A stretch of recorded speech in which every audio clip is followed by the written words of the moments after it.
Hey, I'm Jamie from Sounds Fast, and we're going to show you our demo car that we have for the shop, which is a 2009 Mercedes Smart Car that we have basically taken, stripped down to a bare shell and started over. First thing we'll point out is that Smart Madness has provided us with a lot of the products that we have on the car, hence the body kit, any of the interior dress-up pieces that we have and so forth. First thing that we did is that we cracked open the headlights, repainted the insides of the headlights blue to match the exterior of the car. They used to be chrome.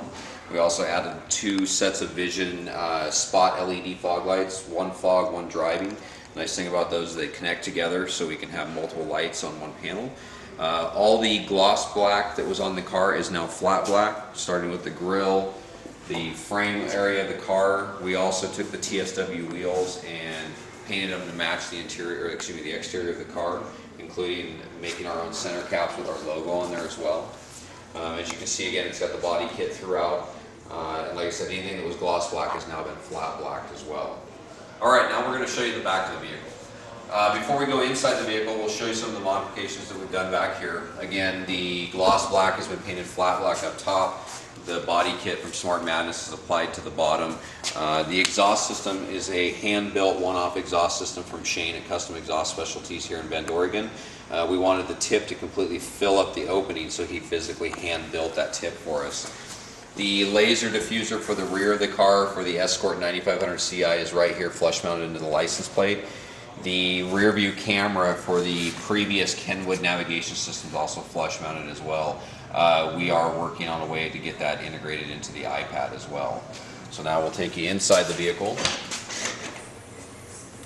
The whole concept when we bought this car to build it was we wanted a car that was very small, but we wanted something that we could show.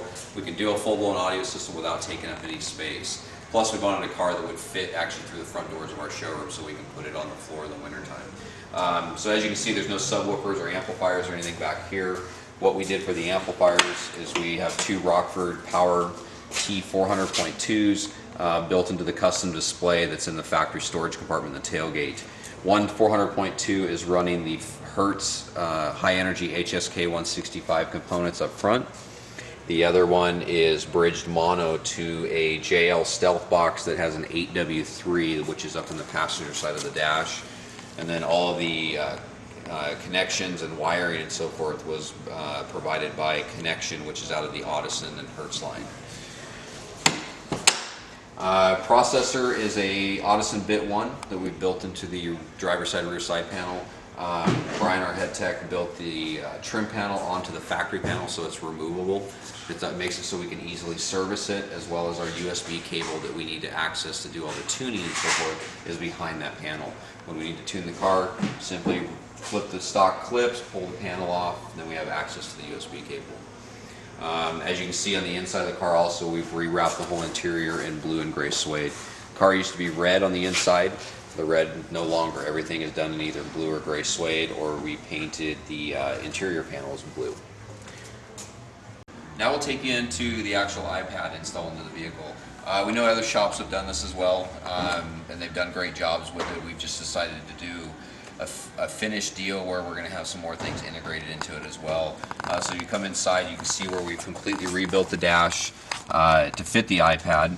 We had to relocate the switches here along the bottom down farther onto the dash. So again, Brian took the dash pad and actually molded it down and brought the switches down. They used to be up higher right about here behind the underneath the radio. One thing we'll show you off real fast over here, we've got the display for the Escort piece that we installed in a custom pod up on top of the steering column, and then the tweeters were put up into the A-pillars. The tweeters were slightly built out a little bit, so they were a little more off axis from us. So down to the iPad install, we built it to where it's an actual dock. The iPad goes in, gets all of its charging and signal from the cable that we built into the side. iPad simply presses into the dash. That way it's removable. You can see we have a finger slot for it to be removed. Keep in mind this is the first stage of the install, so the car is not completely done yet. But this gives you an idea of what it's going to look like. Once the install is done, the audio from the iPad is going to go into the Bit 1 processor. The Bit 1 processor is controlled by the eyepiece that's up in the headliner here.